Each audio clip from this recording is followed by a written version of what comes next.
Before collecting gil ever became a problem, a little-known Japanese game company named Square was having financial troubles of its own. In 1987, they began facing off against another worldly evil known as bankruptcy. After only a few years of development by itself, and under the Disc Original Group collaboration, Square's bottom line was rocked by a string of unsuccessful titles, including The Death Trap, Cruise Chaser Blasty, Alpha, King's Knight, and an Alien side-scrolling shooter. Even North American hits like Rad Racer and 3D World Runner were barely enough to keep the company afloat.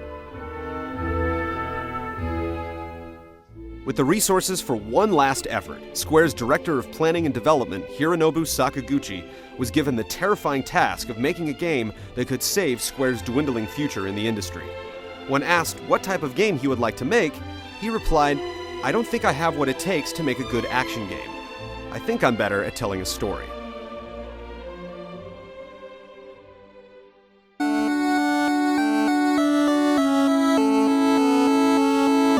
Taking cues from other RPGs on the market, from Japanese contemporaries like Dragon Quest and The Legend of Zelda, to stateside influences like Ultima, Sakaguchi dreamt up a video game with an immense world map to explore and an engaging tale to tell. Convinced the Famicom RPG would be his swan song, he ironically named it Final Fantasy. Final Fantasy was released for the Famicom on December 18, 1987, just 2 days before Sega's Phantasy Star. It was directed by Sakaguchi himself, with character designs by rising manga artist Yoshitaka Amano, and music by Nobuo Uematsu, a veteran video game composer who lent to the project his 16th video game score.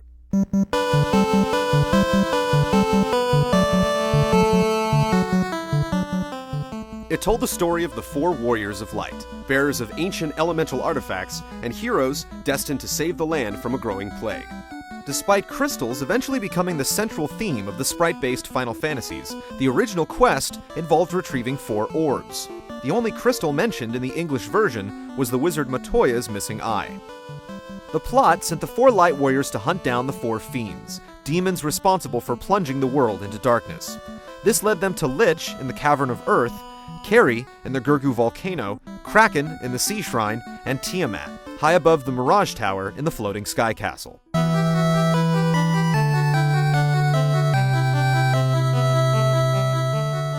But defeating these enemies only revealed a greater threat. They had collectively created the demon Chaos out of the corpse of Garland, the first boss you faced, and sent it back in time. After your team rewound the clock to face him, you learn that Chaos was the one responsible for sending the 4 fiends into the future, creating a cataclysmic and confusing paradox. Once Chaos was crushed, the world righted itself, and the heroes returned home. The story was epic for its time, but far from the gripping, dramatized narratives the series would eventually become known for. Instead, the focus was more on creating a deep, fulfilling, and highly customizable RPG gaming experience. You could name your characters, but with only 4 spaces available, you were essentially playing out one of 6 different archetypes: White Mage, Black Mage, Red Mage, Thief, Fighter, which later became Warrior, and Black Belt, which later became Monk, allowing for 30 possible group combinations. Your characters battled for money and experience points, powering up to a max level of 50.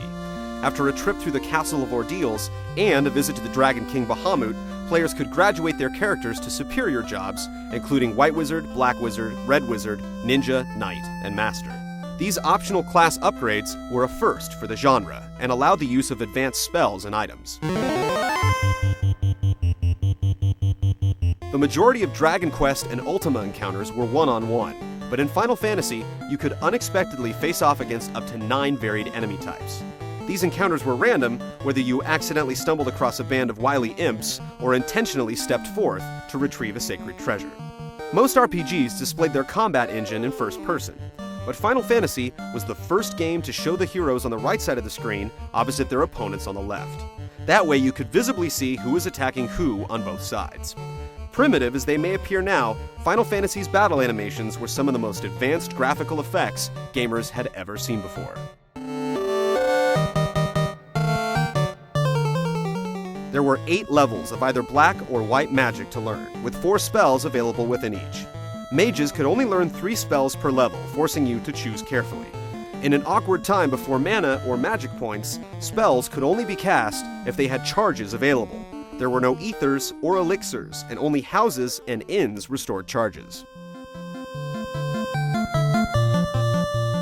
To see the world, players had to traverse an overworld map of 3 large continents, stopping to explore a multi-level dungeon, castle, cave, or rest at a friendly town's inn and shop at its stores.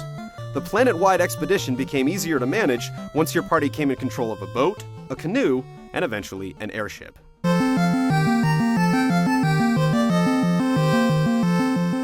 The flying machine granted you complete access to the map without random enemy encounters, provided you could find suitable terrain to land on. The canoe and boat were both open to surprise attacks, but holding A and pressing B several times while out in the open sea started a 15-block minigame that rewarded you with a little extra cash.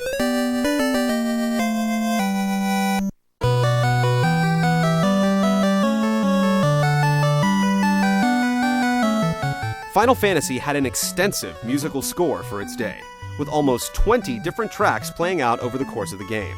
Several of these would go on to become mainstays in the series, including the title screen arpeggio,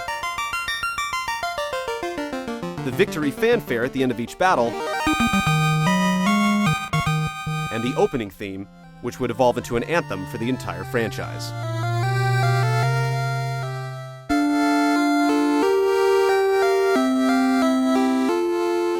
Final Fantasy was not an easy game.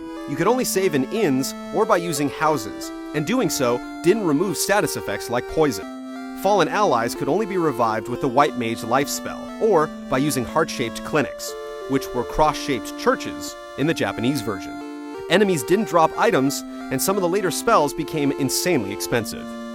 And then there were ineffective attacks, meaning if one of your party members killed an enemy before the others got a chance to take a shot at him, their moves, or even their magical charges, would be wasted.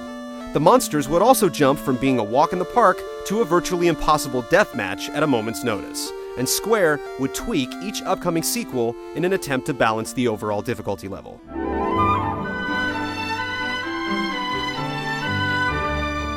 Fans were willing to put up with the punishment though, because Final Fantasy became one of the most popular RPGs of the 80s, and one of the most successful titles on the Famicom and Nintendo Entertainment System. It planted a seed that flourished into a lucrative series, one that as of last year had sold more than 68 million units worldwide. Final Fantasy has been repurposed for other consoles at least 7 times, more than any other role-playing game. These include the American port in 1990 and upgrades for the MSX, WonderSwan Color, PlayStation 1, Game Boy Advance, mobile phones in Japan, and last month, the PlayStation Portable, giving credence to Sakaguchi's crew that their fantasy was anything but final.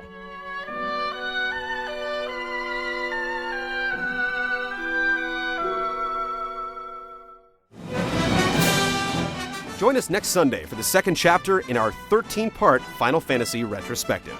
In Part 2, we'll begin our journey down an unbelievably long list of RPG titles, starting with the 2 immediate sequels that wouldn't cross the Pacific until after the end of the century.